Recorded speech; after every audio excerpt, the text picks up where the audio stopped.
Olá, meus amigos, meus irmãos. Aqui estamos chegando mais uma vez para mais um momento de estudo, mais um momento de reflexões do Evangelho de Jesus à luz da doutrina espírita. E por isso, mais uma vez, agradecemos a Deus. Agradecemos a este Pai de infinita bondade e amor, em especial pela dádiva da vida. Agradecemos a Jesus de Nazaré por esses belíssimos ensinamentos que ele nos deixou. Agradecemos aos espíritos amigos pelo amparo, pela proteção, pela assistência que sempre tem nos dado ao longo da nossa trajetória. Agradecemos a todos vocês que têm nos acompanhado, nos auxiliado nos nossos estudos, nas nossas reflexões ao longo destes meses em que estamos estudando constantemente o Evangelho do Cristo à luz da doutrina espírita. E hoje, neste dia 4 de julho do ano de 2020, aqui estamos chegando mais uma vez para estudarmos um pouco mais aquele livreto sobre doutrina espírita e centro espírita. O que é?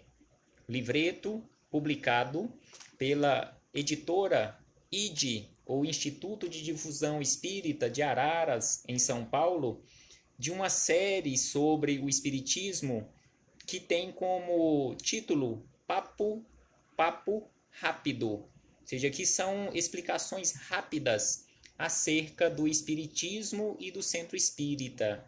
Nos dois últimos encontros nossos, nesses últimos dias, nós estudamos sobre o Centro Espírita, o que é o Centro Espírita, e ontem nós estudamos sobre o passe.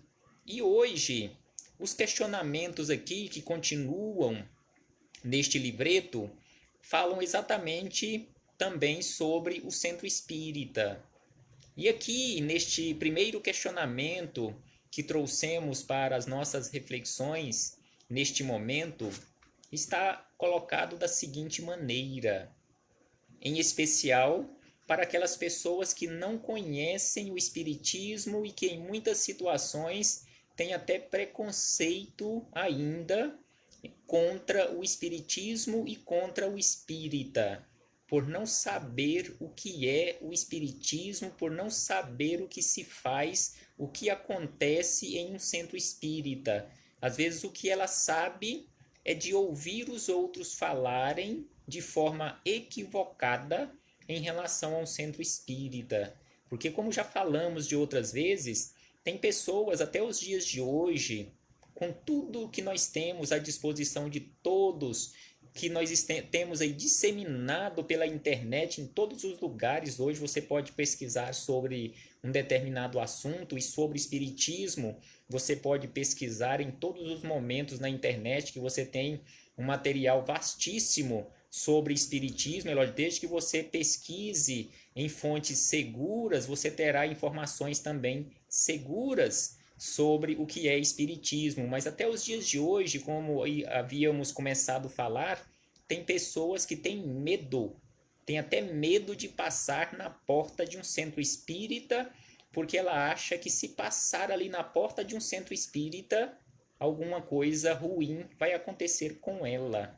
Então, este questionamento que estudaremos em primeiro lugar aqui, fala sobre isto. Se eu for ao centro espírita, é perigoso eu pegar alguma coisa? E aí eles colocaram entre aspas este pegar, porque o questionamento aqui é naquele sentido de pegar alguma coisa ruim, sair de lá com algum encosto, como se fala no linguajar popular. Será que é perigoso eu ir, ou a pessoa leiga ir ao centro espírita e sair de lá com alguma coisa ruim que pegou nela lá no centro espírita, só pelo fato dela ter ido ao centro espírita? E aí eles começam a resposta para este questionamento esclarecendo da seguinte maneira, que o centro espírita, como já estudamos em encontros anteriores, o centro espírita é escola de alma.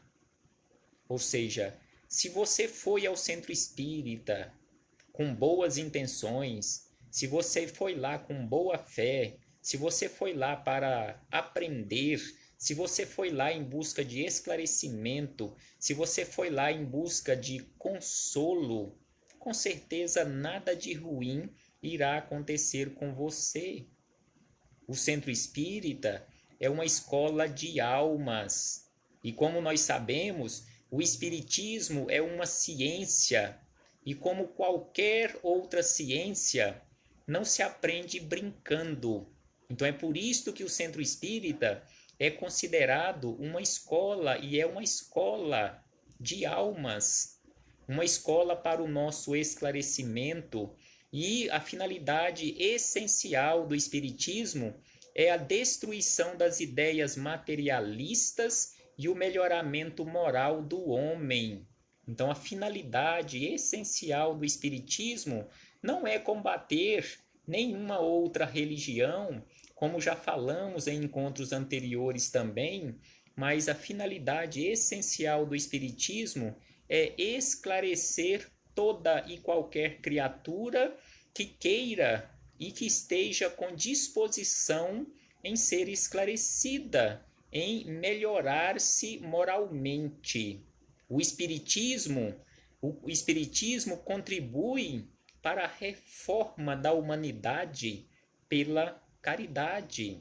Então é isto que nós encontramos em um centro espírita, em um centro verdadeiramente orientado de acordo com a doutrina que Kardec organizou e deixou para nós. O espiritismo não forma, nem deve formar classe distinta, já que se dirige a todos. Então, o espiritismo que nós encontramos nos centros espíritas é isto. Ele se destina a todas as criaturas de boa vontade por ser uma escola de almas. E aí aqui ele segue a resposta dizendo que nada lá no centro espírita é perigoso, principalmente se estivermos com os sentimentos de compaixão em busca de confiança na vida. Então, se você foi ao centro espírita, mesmo que você não conheça nada de espiritismo, que você foi lá, neste caso, conforme ele fala aqui, com sentimentos de compaixão e em busca de confiança na vida, com certeza nada de ruim irá acontecer com você.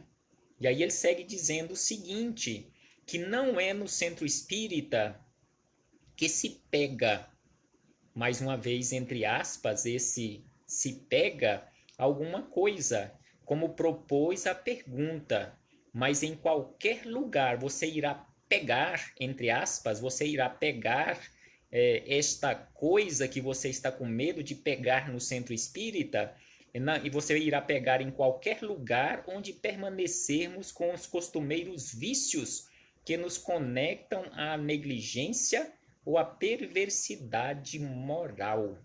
Então, este pegar, conforme foi proposto aqui no questionamento, você irá pegar em qualquer lugar que você esteja, desde que você esteja exatamente conforme ele fala aqui, com os seus costumeiros, nós estejamos com os nossos costumeiros vícios, nossos vícios em relação à negligência ou à perversidade moral. Mas se estamos ali ou em qualquer lugar, com boa vontade, com sentimentos nobres, com o pensamento voltado para o bem, nós estaremos no caminho correto. Nada de ruim irá acontecer conosco. Então nos diz a resposta deste questionamento desta forma. Ou seja, não precisa, se você não é espírita, se você não conhece nada de espiritismo, e talvez você tenha curiosidade ou tenha necessidade de buscar um consolo, um esclarecimento em um centro espírita, que algum amigo, que algum conhecido te indicou ou te sugeriu para que você fosse lá, pode ir tranquilamente, pode ir de boa fé, e ninguém lá com certeza irá pedir para que você se converta ao espiritismo, para você receber o consolo, para você receber o esclarecimento. porque o Espiritismo é a alavanca de que Deus se utiliza para fazer que a humanidade avance. Então, o Espiritismo é esta fé raciocinada, esta alavanca que Deus utiliza para que as criaturas avancem de uma forma mais rápida. E o outro questionamento que trouxemos aqui na sequência deste livreto, neste papo reto, neste papo rápido sobre Espiritismo, nos propõe da seguinte maneira o questionamento: no centro espírita, as pessoas vão prever o meu futuro? Você que não conhece Espiritismo, que tem curiosidade de conhecer o seu futuro, você procurando um centro espírita, lá eles irão prever o seu futuro, irão ler a sua sorte e prever o seu futuro, o que irá acontecer em relação a você no futuro? Se você foi a um centro espírita e aconteceu isso com você, alguém fez uma previsão para o seu futuro, procure um outro centro espírita, porque este que você foi não é um centro espírita orientado de acordo com a doutrina espírita, porque no centro espírita não se prevê o futuro, porque o futuro ele depende das suas atitudes.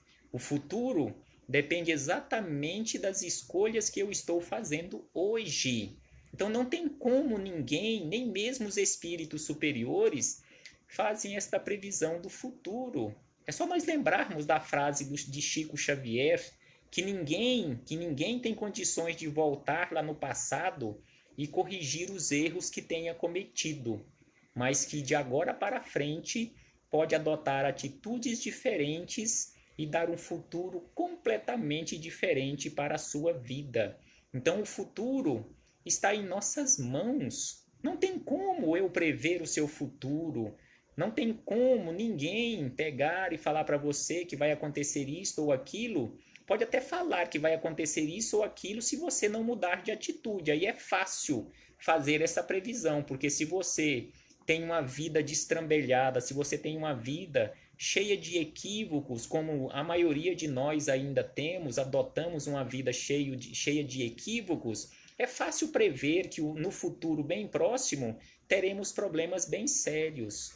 Mas em relação a outras coisas, não tem como fazer essa previsão, porque vai resultar exatamente das nossas escolhas. Então, é exatamente a resposta deste questionamento sobre essa previsão do futuro, onde nos vem da seguinte maneira, que não é da prática espírita a previsão do futuro. Não é da prática espírita. Não se faz isso em um centro espírita. Como havíamos dito anteriormente, se você for ou se você já foi em um centro espírita e alguém lá no centro espírita que se diz ou que se disse trabalhador daquele centro espírita fez uma previsão para o seu futuro, procure outro centro espírita, porque este com certeza não é orientado de acordo com a doutrina espírita, porque não é da prática do espiritismo fazer previsão de futuro para ninguém. O centro espírita, através da divulgação e do estudo do espiritismo, oferece orientações para que nosso futuro seja de tranquilidade e felicidade moral, pois é ali que aprendemos, na constância que possamos nos dedicar a entender o dinâmico processo da evolução humana e seus desdobramentos. Então, ali no centro espírita, você irá encontrar, sim, todas as ferramentas necessárias para te orientar em relação ao seu futuro de tranquilidade e felicidade, desde que você esteja disposto, desde que você esteja com disposição em realmente utilizar essas ferramentas de consolo, de esclarecimento que o Espiritismo oferece a qualquer criatura, espírita ou não. Como já dissemos em estudos anteriores, se você quer participar de um estudo em um centro espírita e você é de outra religião, não é necessário você converter-se ao espiritismo para participar do estudo. Você pode ir ao centro espírita e participar daqueles estudos que são abertos ao público de uma forma geral, por exemplo, o estudo de O Livro dos Espíritos, uma reunião pública, um estudo de uma obra básica ou um estudo de uma obra complementar que constantemente tem nos centros espíritas, você pode ir lá e participar tranquilamente, que ninguém irá ficar, como se diz no linguajar popular, pegando no seu pé para que você se converta ao espiritismo. Não, de forma alguma. Aceitaremos, todos aceitarão você lá, de acordo com a sua religião. Você pode inclusive opinar à luz da sua religião em relação ao estudo que estiver sendo realizado tranquilamente. É lógico que não será bom, não será de bom tom ir lá para debater religião. Com certeza isso não será bom e não levará ninguém a lugar nenhum. Você ir lá defender a sua religião ou contra o espiritismo, com certeza isso não será bom. E aí o estudo não será bom nem para um, nem para o outro, nem para o grupo de estudo do centro espírita, nem para você. Vá lá e estude, e conforme Paulo nos fala, nós precisamos sim ter acesso a todo tipo de informação e reter conosco aquilo que for bom para a nossa vida. E como nós sabemos, o Espiritismo é uma ciência de observação. Vá lá observar o que está sendo estudado e leve para a sua vida aqueles esclarecimentos e não uma arte de adivinhar e especular, conforme está aqui no questionamento, aqui encaixou perfeitamente esta outra anotação que trouxemos aqui, ou seja, o espiritismo não é uma arte de adivinhação e nem de especulação em relação ao futuro de ninguém. E aí no próximo questionamento nós encontramos o seguinte: o centro espírita exige algum tipo de pagamento? Então, mais uma vez, antes de ler a resposta que nós temos aqui no livreto, que é do questionamento 37, ou seja, o centro espírita exige algum tipo de pagamento pela prestação de serviço que ali acontece? Se você não é espírita, se você foi a um centro espírita, ou se você for a um centro espírita procurando auxílio, procurando esclarecimento, procurando consolo, e se alguém propuser para você a cobrança de algum valor monetário, alguma contribuição que seja obrigatória para que você receba aquela prestação de serviço, não aceite.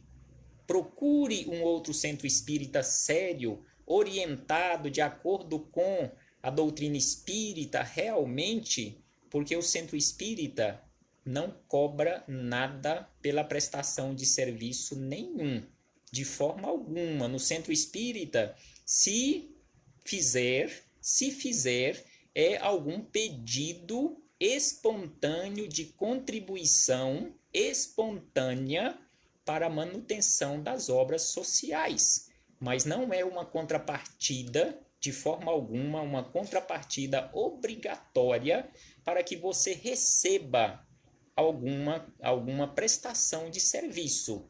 Para você receber uma prestação de serviço, receber um esclarecimento, você seja você esteja obrigado a dar alguma contribuição financeira ao centro. De forma alguma, não se faz isto em centro espírita. Então aqui a resposta nos traz da seguinte maneira, que na prática espírita e, portanto, no espiritismo, não há nenhum tipo de pagamento por serviços prestados ou oferecidos.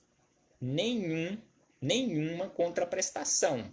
Então, se você vai lá participar de um estudo, participar de um grupo de estudo, que via de regra constantemente tem nos centros espíritas, às vezes, em muitas situações, com exceção naqueles períodos de recesso dos estudos, por exemplo, no período de férias, onde muitas pessoas não têm condições devido a compromissos familiares de comparecerem aos centros espíritas para estudarem. Então, normalmente, no meio do ano e no final do ano, tem-se um recesso nesses grupos de estudos, que, via de regra, esses grupos de estudos duram aquele período semestral de acordo com as escolas oficiais aqui do mundo. Então, se você for a um centro espírita e obrigatoriamente você tiver que pagar algum valor para participar do grupo de estudo, procure um outro centro espírita. Você pode até alguém pedir para você alguma contribuição financeira para auxiliar no custo, na manutenção do custo ou cobrir os custos de apostilas, de algum material que seja fornecido ali no curso, porque como o centro espírita não tem nenhum tipo de renda, ele é, digamos, mantido por contribuição de companheiros que lá estão na tarefa de administrá-lo e através de doações que o centro espírita recebe. Então, ele não tendo fonte de renda e como ele tem despesas para pagar luz, energia e todos os outros custos diretos e indiretos ali no centro espírita, então é necessário sim contribuições voluntárias, mas não contribuições obrigatórias para que você receba uma contrapartida do centro espírita. É isto que estamos esclarecendo aqui. Aí nos diz, num próximo questionamento, no questionamento número 38, todas as religiões têm um livro de referência. É assim com a Bíblia, o Torá e etc. Qual é o livro sagrado do Espiritismo?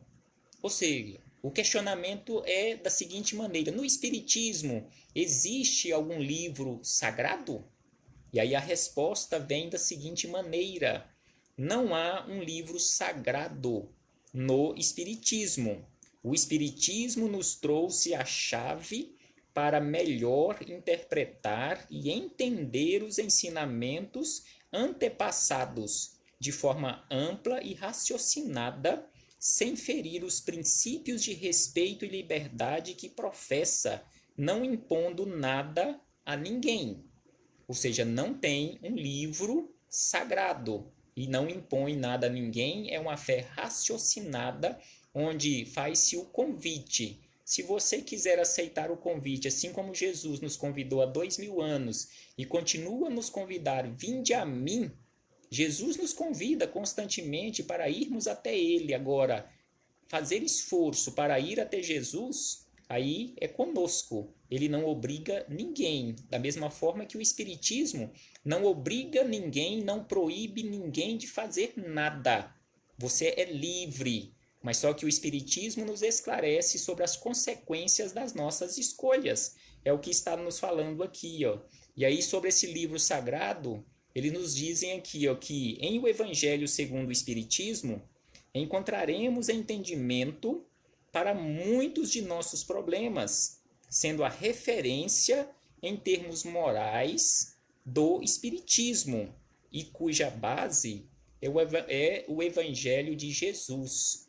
Então aqui eles trouxeram na resposta que não temos um livro sagrado, mas nós temos em o Evangelho segundo o Espiritismo aquela referência em termos morais que está de acordo com os ensinamentos de Jesus, aqueles ensinamentos morais que Jesus nos deixou. Então nós encontramos nos 28 capítulos que compõem o Evangelho segundo o Espiritismo, ali a base, tendo como base os ensinamentos morais do Cristo. É isto, ou seja, não tem segredo dentro do Espiritismo. Na verdade, o Espiritismo nos oferece a chave para entendermos a vida. Por que nós estamos na Terra? O que nós estamos fazendo aqui na Terra? De onde nós viemos? Para onde nós iremos depois que deixarmos este corpo físico?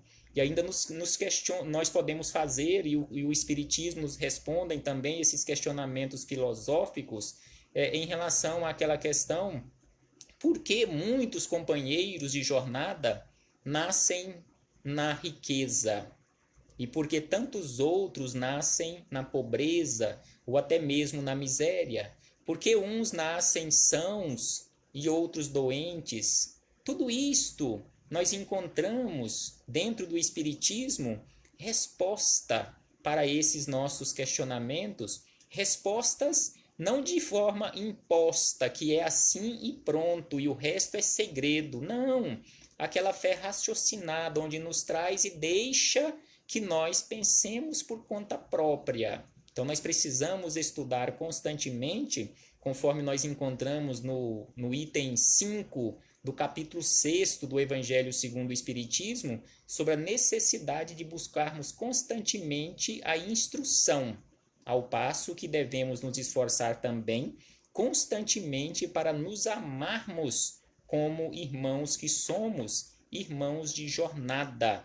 E aqui nós trouxemos, para encerrarmos as nossas reflexões neste dia em relação ao centro espírita e o espiritismo, que é o questionamento de número 39, que nos traz aqui da seguinte maneira: e qual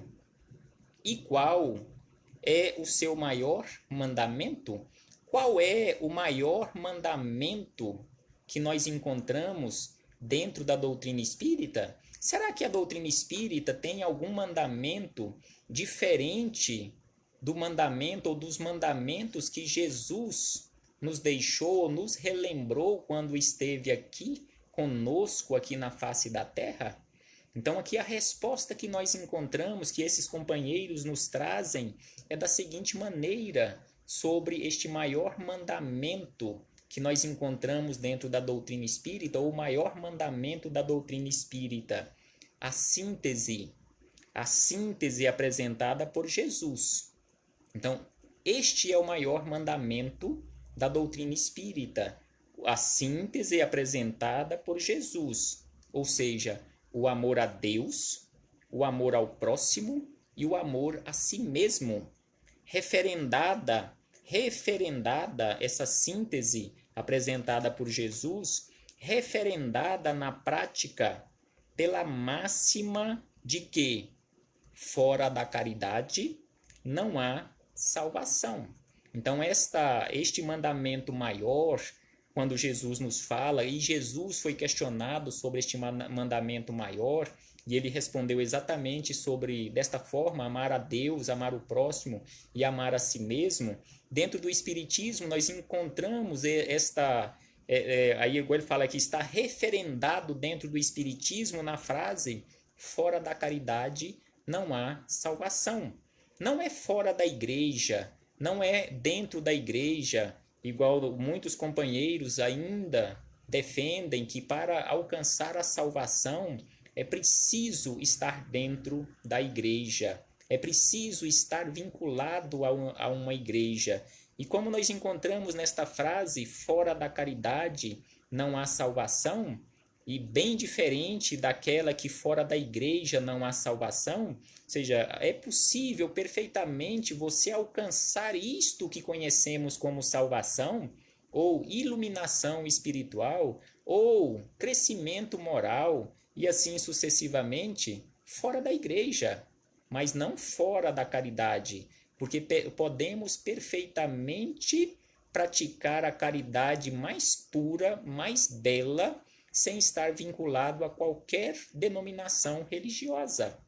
É por isso que o Espiritismo não te obriga, não obriga ninguém, não está aí à cata de pessoas para se converterem ao Espiritismo, porque o Espiritismo prega esta fé raciocinada, e este lema, fora da caridade não há salvação, não é fora do Espiritismo que não há salvação, é fora da caridade. Então nós precisamos praticar a caridade mais pura, a caridade mais bela, a caridade mais sublime, conforme entendia e conforme entende Jesus, independentemente de estarmos no Espiritismo, no catolicismo, no protestantismo ou qualquer outra denominação religiosa cristã ou não.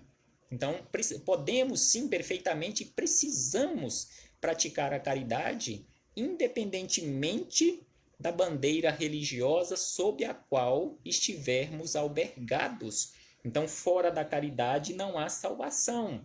Entendida a caridade não apenas como doação material.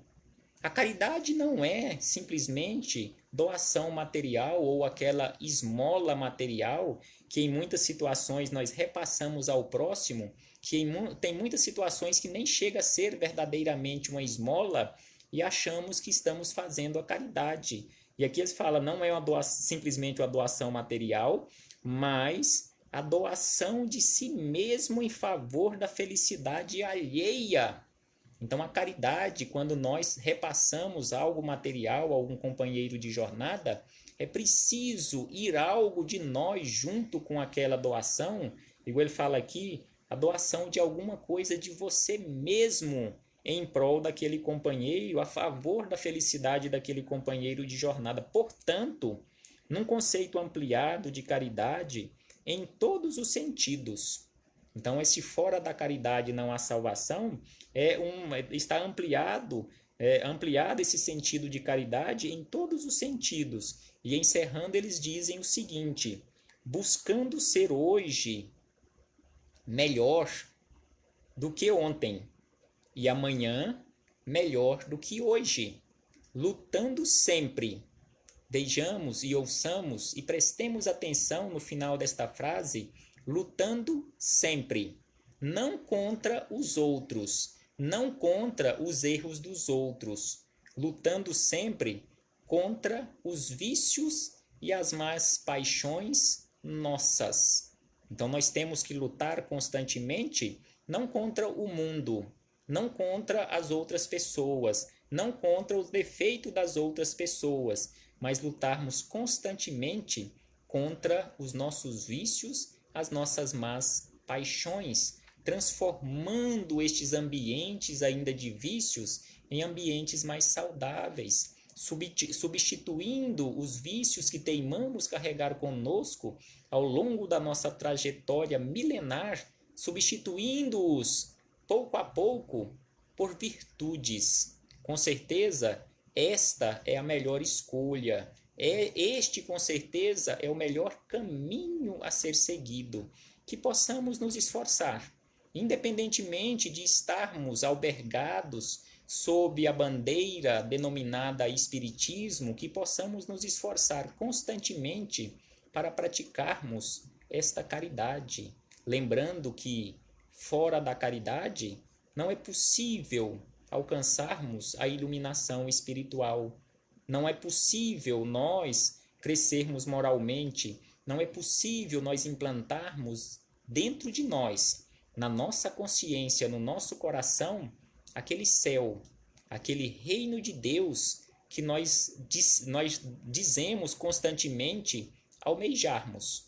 E como nós sabemos, quando nós implantarmos o reino de Deus dentro de nós, onde quer que estejamos, nós estaremos no paraíso, nós estaremos no céu, mesmo que estejamos inseridos dentro de uma imensa tempestade, mas estaremos tranquilos, serenos, assim como Jesus se comportava quando aqui ele esteve, mesmo no meio de uma tempestade, ele estava calmo, sereno e pronto para auxiliar companheiros em desespero. É assim que precisamos nos comportar nos centros espíritas, prontos, preparados para auxiliarmos irmãos em desespero que batam à nossa porta neste momento de desespero no qual nós estamos inseridos nesta imensa tempestade conhecida com o nome de pandemia causada pelo coronavírus